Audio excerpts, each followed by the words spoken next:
नमस्कार, विदर्भ की बात वीकेबी न्यूज के प्राइम टाइम में आपका स्वागत है। अब रुक करते हैं आज के हेडलाइंस पर।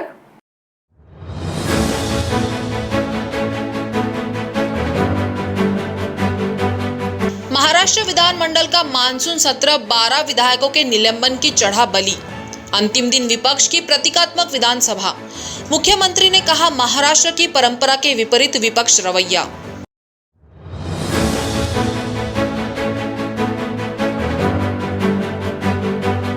भूत बाधा दूर करने के नाम पर पति ने तांत्रिक के साथ मिलकर दी पत्नी को यातनाएं।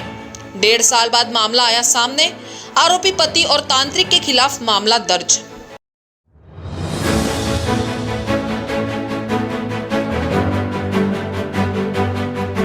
और नागपुर विद्यापीठ के कुल सचिव पद पर मौजूदा लेखा अधिकारी राजू हिप्से की नियुक्ति।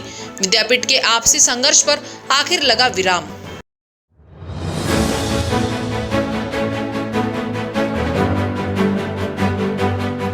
और अब खबरें विस्तार से। महाराष्ट्र विधिमंडल के मानसून सत्र के अंतिम दिन के समाप्ति के बाद मुख्यमंत्री उद्धव ठाकरे मीडिया से रूबरू हुए। इस दौरान इन 2 दिनों के भीतर मानसून सत्र में जो हुआ वो महाराष्ट्र की परंपरा के विपरीत था। ऐसे में 12 विधायक निलंबन मामले पर सफाई देते हुए मुख्यमंत्री उद्धव ठाकरे ने विपक्ष की खिंचाई की। या 2 दिवसाच्या अधिवेशनामध्ये अतिशय चांगल्या पद्धतीने या अधिवेशनाच्या बातम्या आणि माहिती ही जनतेपर्यंत पोहोचवली। माननीय उपमुख्यमंत्र्यांनी अत्यंत विस्तृतपणे आणि सविस्तरपणे आपल्याला 2 दिवसातल्या कामकाजाचा आढावा दिलेला आहे आणि मला नाही वाटत की कोणताही प्रश्न आपल्या मनात आता शिल्लक राहिलेला असेल। मला बोलतो ना तुम्ही, मला बोलणं पूर्ण करू द्या ना तुम्ही, मला बोलणं पुरं करू द्या। आणि त्या माहितीमध्ये त्यांनी आणखीन एक माहिती सांगितली, ती म्हणजे या विधिमंडळामध्ये सगळ्यात ज्येष्ठ असे थोरात साहेब इकडे बसलेले आहेत। ते सुद्धा मी म्हणेन अवाक झालेले आहेत आणि मी तर अवाक होणं साहजिकच आहे, कारण त्यांना किती ते किती 20, 25, 30 वर्षाच्या कारकिर्दीत 37 वर्षाच्या कारकिर्दीत जो अनुभव पहिल्यांदा आला तो मला पहिल्याच टर्म मध्ये आलेला आहे, म्हणून अनुभवाच्या बाबतीत मी त्यांच्याहून सिनियर आहे। तर काल जे काय घडलं हे किती कोणी काही म्हटलं तरी महाराष्ट्राच्या परंपरेला लाजिरवाणं होतं। ही आपली संस्कृती नाही, ही आपली परंपरा नाही। आणि जेव्हा मी पहिल्या प्रथम या विधिमंडळात पाऊल ठेवलं, साहजिकच आहे आता आपल्या भेटीनंतर उत्कृष्ट संसदपटू त्यांना पारितोषिक किंवा काय पुरस्कार देण्याचा एक कार्यक्रम आहे। उत्कृष्ट संसदपटू हे एक परिमाण आपण ठरवल्यानंतर हल्ली जे काय चाललेलं आहे ते बघितल्यानंतर एकूण कामकाजाचा दर्जा हा उंचवण्याकडे आपला कल आहे की खालवण्याकडे आहे। आपण जी पहिल्या प्रथम विनंती केली मला पत्रकारांच्या वतीने लोकल मधनं प्रवास, तर त्याच्यामध्ये रुग्णवाढ आणि रुग्णवाढ कमी होणं, तसं हा दर्जा वाढ आणि दर्जाचं खालावणं, तर मी नक्कीच म्हणेन की दर्जा खालावत चाललेला आहे। बोगस वॅक्सिनेशन हा एक जो प्रकार आहे हा सुद्धा म्हणजे कशामध्ये भ्रष्टाचार करावा हा एक जीव घेणारा प्रकार आहे। वॅक्सिन घेतल्यानंतर सुद्धा काही ठिकाणी आपल्याला असं ऐकायला येतं की वॅक्सिन घेतलेल्याला सुद्धा संसर्ग होतोय आणि हे पहिल्यांदा सुद्धा सांगण्यात आलेलं होतं की वॅक्सिन घेतल्यानंतर कोरोना होणार नाही असं नाही, कोरोना होऊ शकेल आणि तो होऊ नये म्हणून मास्क घालणं हे गरजेचं आहे। अर्थात तो भाग वेगळा आहे। बोगस वॅक्सिनेशनच्या बाबतीमध्ये ज्यांनी जे त्याच्यामध्ये इन्व्हॉल्व आहेत त्यांच्यावरती कडक कारवाई तर केली जाणारच, नक्कीच केली जाणार। आणि ज्यांनी बोगस वॅक्सिन त्यांचा काहीच दोष नाही, अनावधानाने घेतलेलं आहे, त्यांना रितसर वॅक्सिन हे दिलं जाईल। मी सांगतो तुम्हाला, माननीय राज्यपाल महोदयांनी मला पत्र पाठवलं होतं आणि त्याच्यात 3 प्रश्न विचारले होते। त्या 3 प्रश्नाची उत्तरं मी सविस्तरपणे दिलेली आहेत।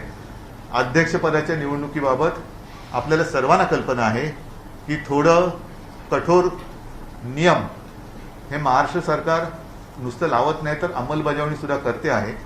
आणि आता हे जागतिक सत्य आहे की साधारणतः 72 तासाच्या आतली RT-PCR चाचणीचा निकाल हा ग्राह्य धरावा असा एक जागतिक आता नियम आहे.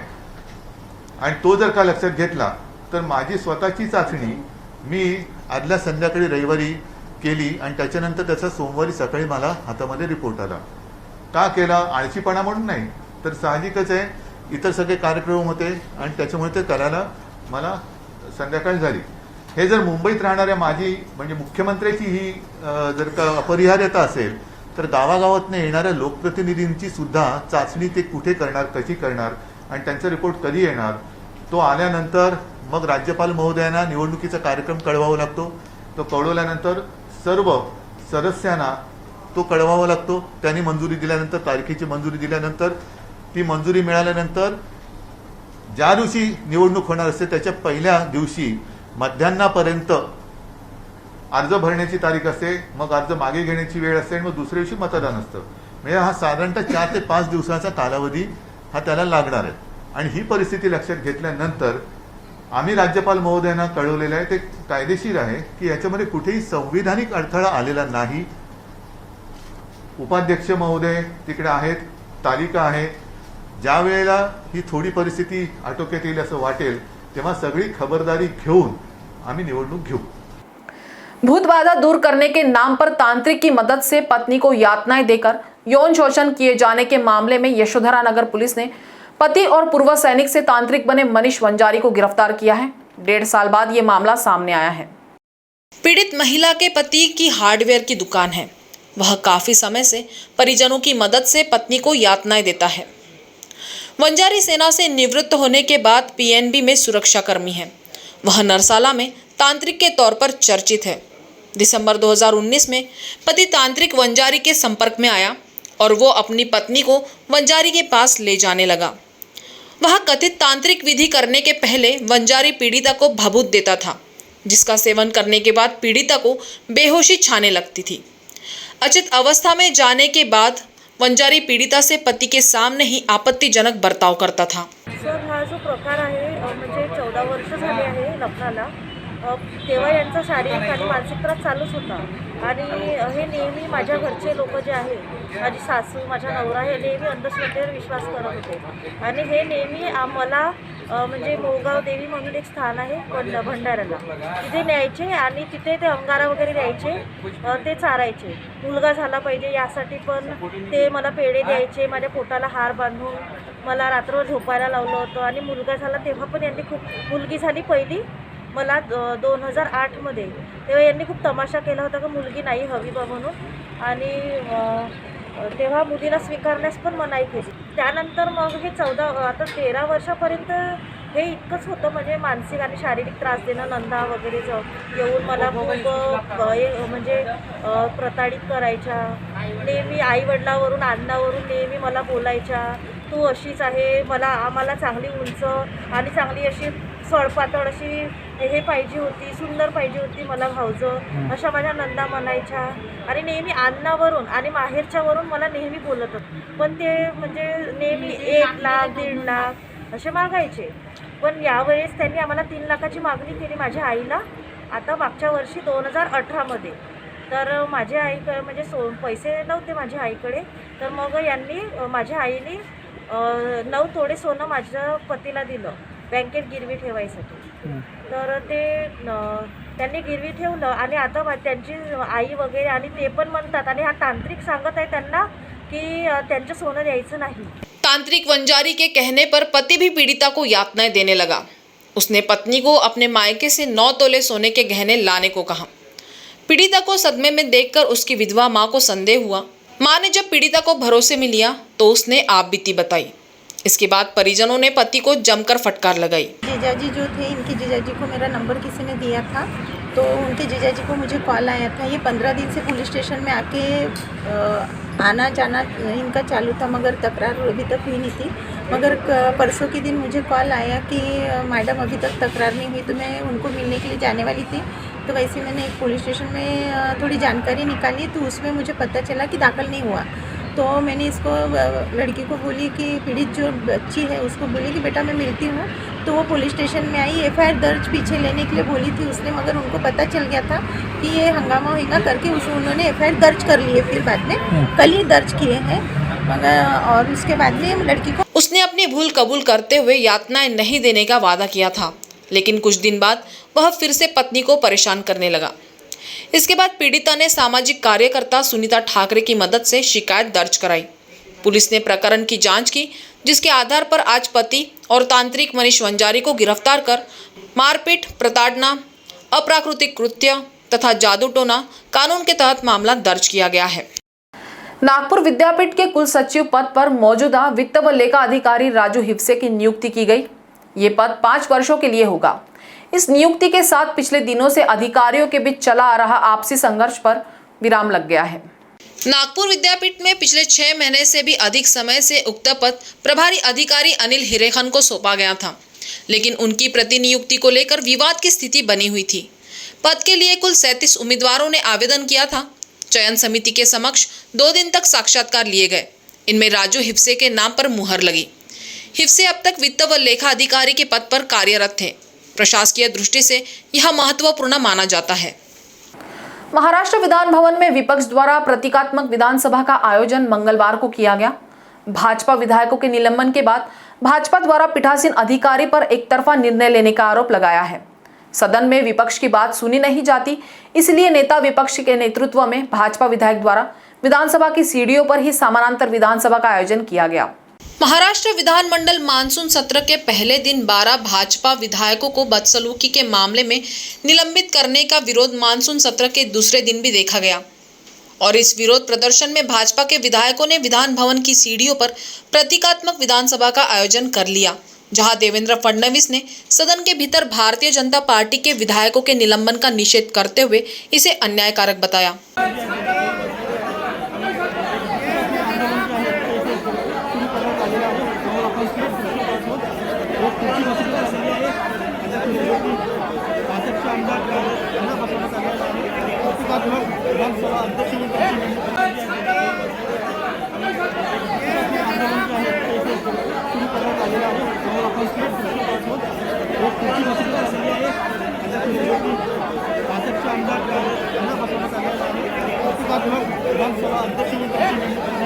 इस विधानसभा के स्पीकर थे बीजेपी के विधायक कालिदास कोलमकर।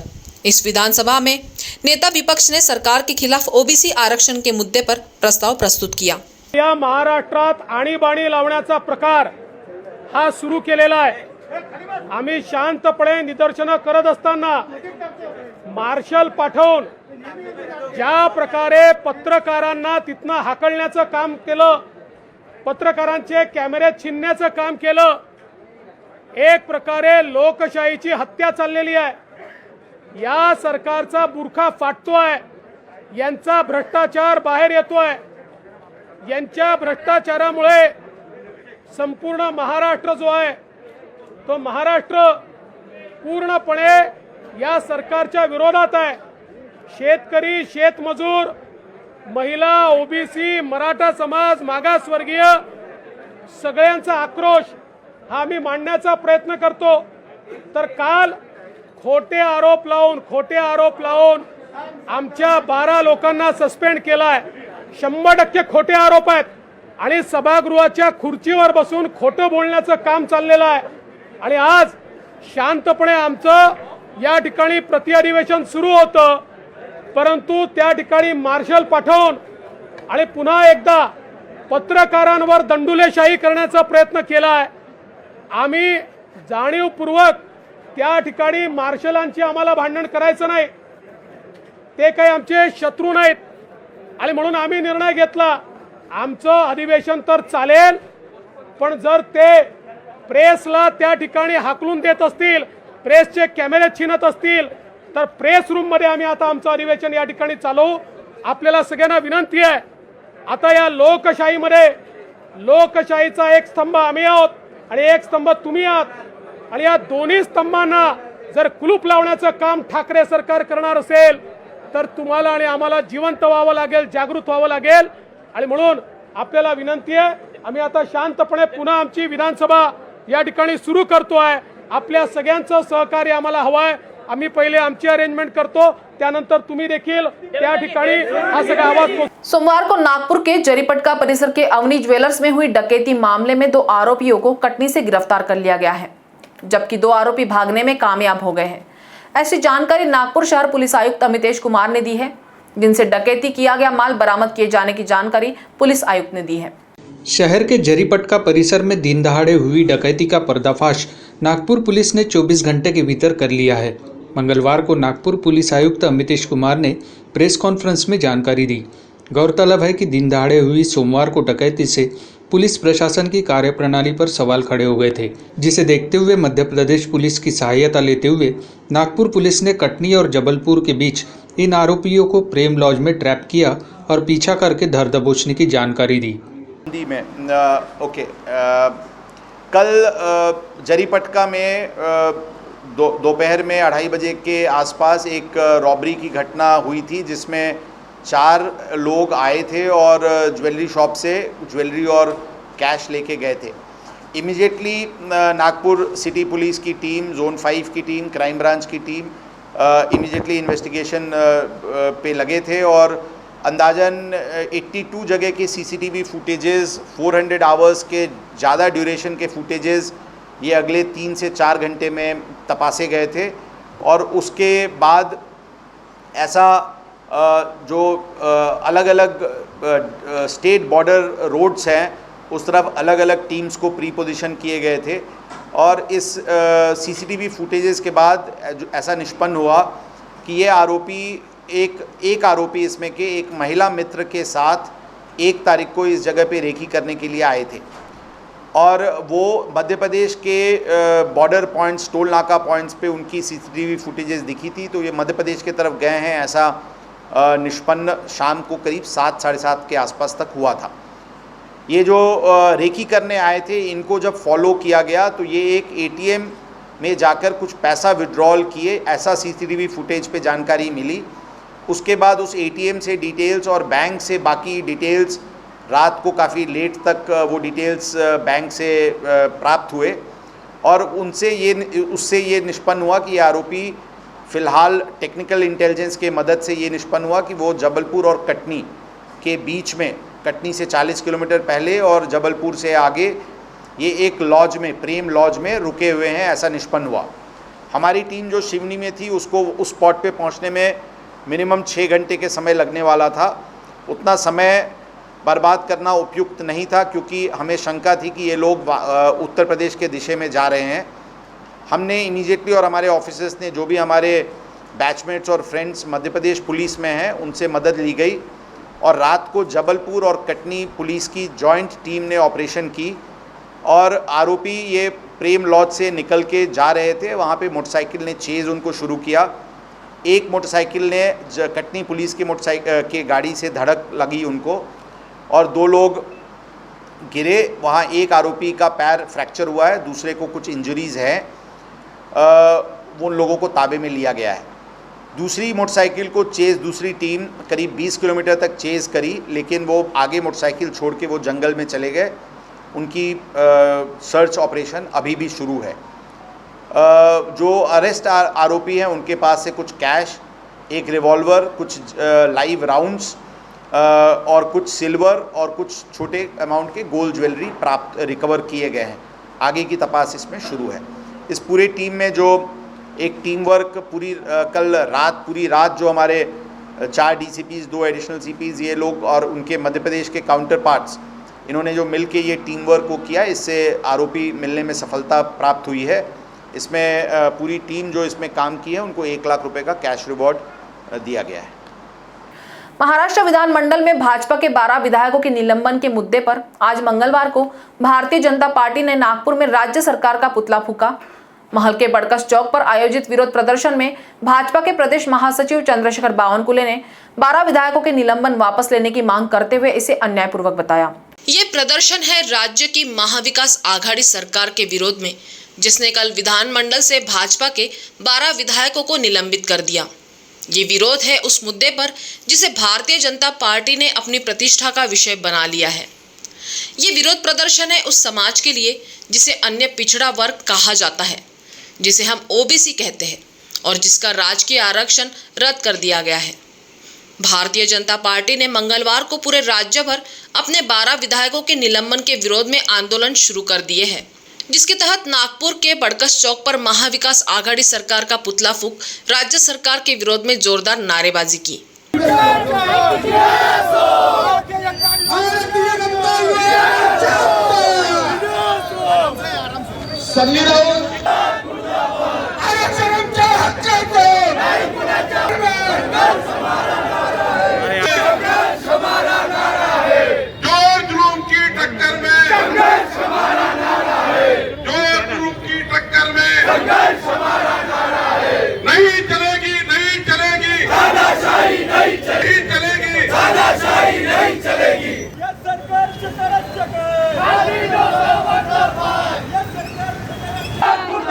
वैसे तो भारतीय जनता पार्टी के 12 विधायकों के निलंबन के विरोध में पूरे महाराष्ट्र में विरोध प्रदर्शन किए जा रहे हैं, लेकिन संघ मुख्यालय परिसर के पास बड़कस चौक पर भाजपा कार्यकर्ता काफी आक्रामक दिखे, जिसका नेतृत्व खुद भाजपा प्रदेश महासचिव चंद्रशेखर बावनकुले कर रहे थे, जिन्होंने 12 विधायकों के निलंबन के निर्णय का विरोध किया और जल्द उनके निलंबन को वापस लिया जाए ऐसी मांग की।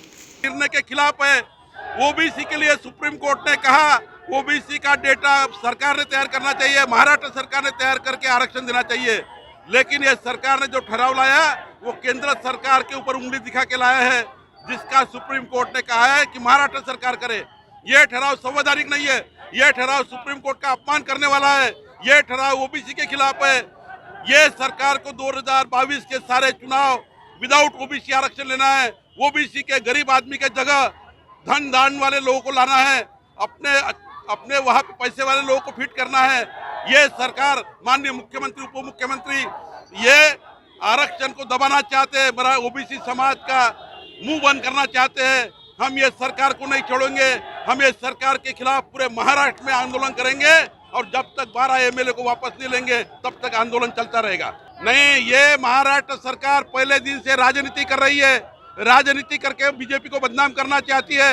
ये सरकार अध्यक्ष का चुनाव इनके पास बहुमत नहीं रहा है और अध्यक्ष का चुनाव इनको 12 एमएलए को निलंबित करके करवाना है। इनमें राजनीति है अध्यक्ष पद के चुनाव की, इसलिए ये ऐसा कर रहे हैं। मुझे लगता है कि आज रात तक अगर ये सरकार ने 12 लोगों को वापस नहीं लिया तो महाराष्ट्र में फिर आंदोलन होगा और ये सरकार के खिलाफ हम रास्ते में लड़ेंगे। करीब घंटे भर चले प्रदर्शन में भारतीय जनता पार्टी का रोष राज्य सरकार के विरोध में किया गया, जबकि ओबीसी आरक्षण के मुद्दे पर राजकीय माहौल गर्मा जाने जैसे माहौल इन दिनों राज्य में देखे जा रहे हैं और भाजपा इस मुद्दे के जरिए पूरी तरह से राज्य सरकार पर हावी होती फिलहाल नजर आ रही है। नागपुर से मुकेश हेड़ाऊ, वीकेबी न्यूज के लिए। वक्त हो चला है एक ब्रेक का, मिलते हैं एक छोटे से ब्रेक के बाद। कहते हैं जब प्रोफेशनल लाइफ रंग लाती है तो पर्सनल लाइफ थोड़ी फीकी पड़ जाती है। गलत, बस बैलेंस जरूरी है। जैसे एक्स्ट्रा लाल और एक्स्ट्रा तेज एक ही चिली पाउडर में हो सकते हैं। नेचुरल रेड और तीखेपन का परफेक्ट बैलेंस है सुरुचि तेजा लाल चिली पाउडर। खाने में हो रुचि तो घर लाइए सुरुचि।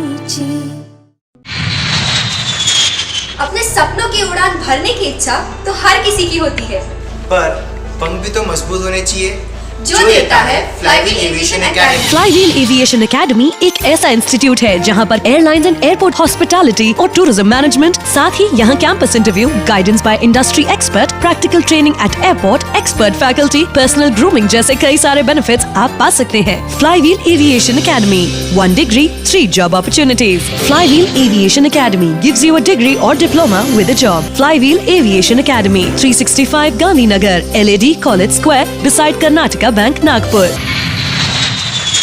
ब्रेक के बाद आपका स्वागत है।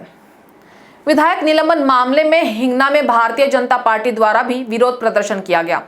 इस दौरान हिंगना भाजपा द्वारा राज्य सरकार की इस नीति का जोरदार विरोध किया गया। हिंगना में भारतीय जनता पार्टी द्वारा राज्य सरकार का जोरदार विरोध प्रदर्शन किया गया।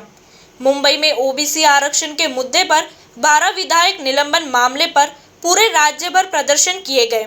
उसके तहत नागपुर शहर सहित ग्रामीण परिसर में भी भाजपा कार्यकर्ताओं ने जोरदार प्रदर्शन किया गया। हिंगना में भारतीय जनता पार्टी द्वारा विधायक समीर मेघे का बैनर लिए कार्यकर्ता विरोध प्रदर्शन कर रहे थे। यही नहीं, विधायक निलंबन के मामले पर राज्यपाल के नाम निवेदन कर तहसीलदार को दिया गया, जिसमें स्पष्ट रूप से कहा गया कि राज्यपाल जल्द से जल्द इस मामले में हस्तक्षेप कर उचित कदम उठाए।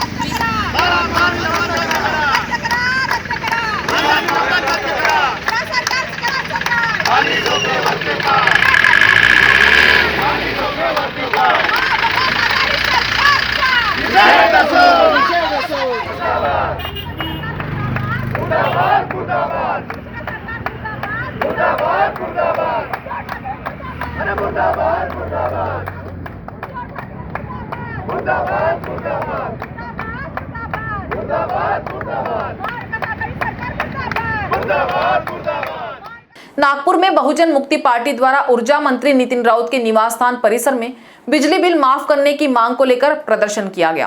कोरोना के समय आम जनता को महंगाई का सामना करना पड़ रहा है, जिसे देखते हुए घर पर बड़े पैमाने पर बिजली बिल भेजे जा रहे हैं।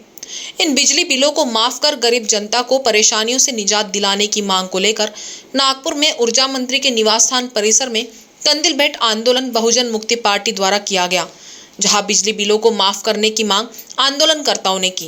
सगळ्यात महत्त्वाचे कारण असं आहे की गेल्या 1-1.5 वर्षापासून देशामध्ये लॉकडाऊन आहे आणि महाराष्ट्र राज्यामध्ये ब्रेक दी चेन सुरू आहे आणि अशा स्थितीमध्ये सामान्य जनतेवर मोठ्या प्रमाणावर निर्बंध लाभलेले आहेत। त्याच्यामुळे सामान्य जनतेवर आर्थिक संकट सापडलेले आहेत आणि ते विजेचे बिल भरू शकत नाही।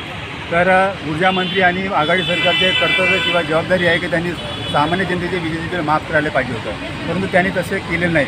म्हणून आज या कंदिल भेट आंदोलनामार्फत बहुजन मुक्ती पार्टीच्या वतीनं माननीय ऊर्जा मंत्री नितिन राऊत साहेब यांना कंदिल भेट आंदोलन करणार आहोत।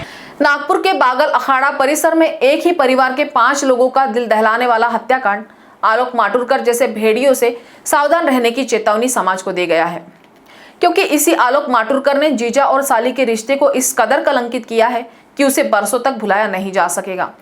जिस साली को उसने 5 वर्ष की आयु से बेटी की तरह पाला पोसा, उसी साली के जवान होते ही उसकी नीयत में खोट आ गई और वह उसे अपनी अय्याशियों के लिए इस्तेमाल करने लगा था। अवैध संबंधों की इस नाव ने एक परिवार के 5 लोगों को असमय ही इस संसार से विदा कर दिया।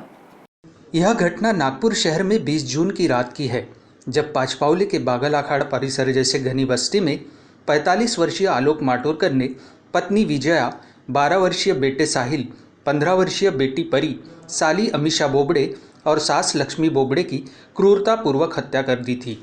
और इन हत्याओं के बाद इस सिरफिरे हत्यारे ने खुद भी फांसी लगाकर अपनी जान दे दी थी। इस तरह कुकर्मी ने 5 हत्याओं के बाद अपना अंत तो कर लिया, लेकिन जीजा साली के रिश्ते को तार तार करते हुए अपने कुकर्म की एक दास्तान भी समाज के समक्ष छोड़ गया है। आलोक और उसकी पत्नी विजया एक गारमेंट कारखाने में काम करते थे। आलोक कपड़ों की पैकिंग का काम करता था, जबकि विजया प्रेस करती थी। इसी काम के दौरान दोनों की पहचान हुई, करीबी बढ़ी, प्यार हुआ और दोनों ने शादी कर ली थी। विजया बोबड़े की बहन अमीषा बोबड़े उस समय महज 4 से 5 वर्ष की थी। दोनों उसे बेटी की तरह प्यार करते थे। शादी के बाद आलोक और विजया ने 8 वर्ष पहले अमरावती जाकर कारोबार करने का फैसला किया था और वे मुंह बोली बेटी अमीषा को भी साथ ले गए थे। अमरावती जिले के तलेगांव में आलोक ने गारमेंट का कारखाना शुरू किया था। उस वक्त अमीषा मात्र 8वीं कक्षा की छात्रा थी। साली को बेटी की तरह चाहने वाला दामाद मिलने पर ससुराल वाले भी खुश थे और अपनी बेटी की अच्छे से पढ़ाई हो सके, इस इरादे से उन्होंने आलोक और विजया के साथ अमीषा को भी भेज दिया था। अमरावती में उनके साथ रहते हुए अमीषा ने अमरावती में 12वीं तक पढ़ाई की। युवा अवस्था की दहलीज पर कदम रख रही अमीषा के खर्च बढ़ गए थे, लेकिन कारखाना अच्छी तरह चलने से आलोक ने उसके खर्च में कोई कमी नहीं रखी थी। लेकिन इसके साथ साथ उसके अपनी बेटी जैसे साली से अवैध संबंध कब स्थापित हो गए पता ही नहीं चल सका। अमरावती जिले में 1.5 साल पहले उसके गारमेंट कारखाने में आग लगी और आलोक का सब कुछ खाक हो चुका था। उस पर 70 लाख का कर्ज बकाया था।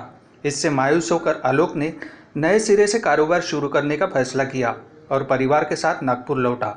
लेकिन नागपुर आने पर भी उसका अपनी साली पर एकाधिकार कायम ही था।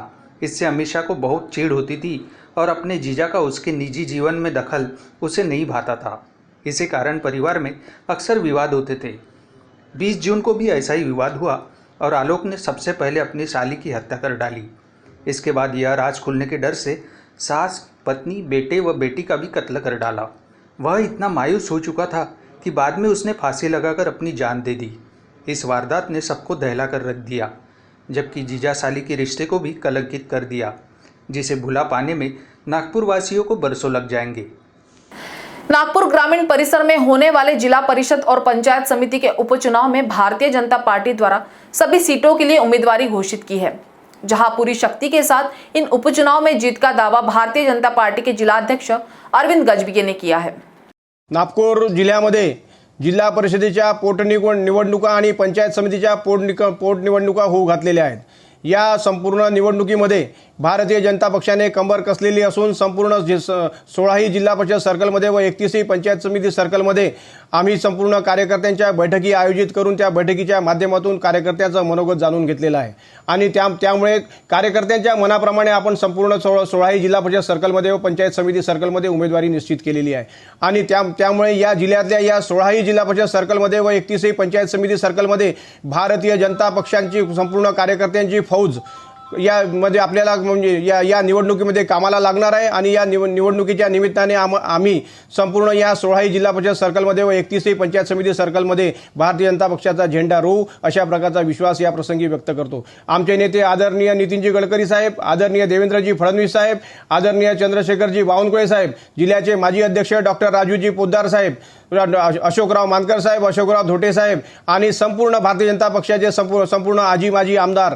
जिल्ह्याचे संपूर्ण पदाधिकारी या सर्वांना सोबत घेऊन या निवडणुकीमध्ये आम्ही प्रचाराची रणधुमाळी करणार आहोत आणि त्यामुळे मला विश्वास आहे की भारतीय जनता पक्षाच्या या संपूर्ण नेते मंडळीच्या नेतृत्वामध्ये या जिल्हा परिषदेच्या 16ही जागा आणि पंचायत समितीच्या 31ही जागांवर आम्ही आमचा झेंडा रोवू अशा प्रकारचा विश्वास या प्रसंगी व्यक्त करतो। धन्यवाद। नागपुर में मंगलवार 6 जुलाई को 16 मरीज कोरोना मुक्त हुए हैं। वहीं आज मौत का आंकड़ा 0 पर रहा, जो नागपुर वासियों के लिए राहत की बात है। वहीं आज 6558 लोगों की कोरोना जांच की गई, जहां 21 लोग पॉजिटिव पाए गए हैं। तो प्राइम टाइम न्यूज में आज इतना ही। आपसे फिर मुलाकात होगी, तब तक बने रहिए वीकेबी न्यूज के साथ। नमस्कार।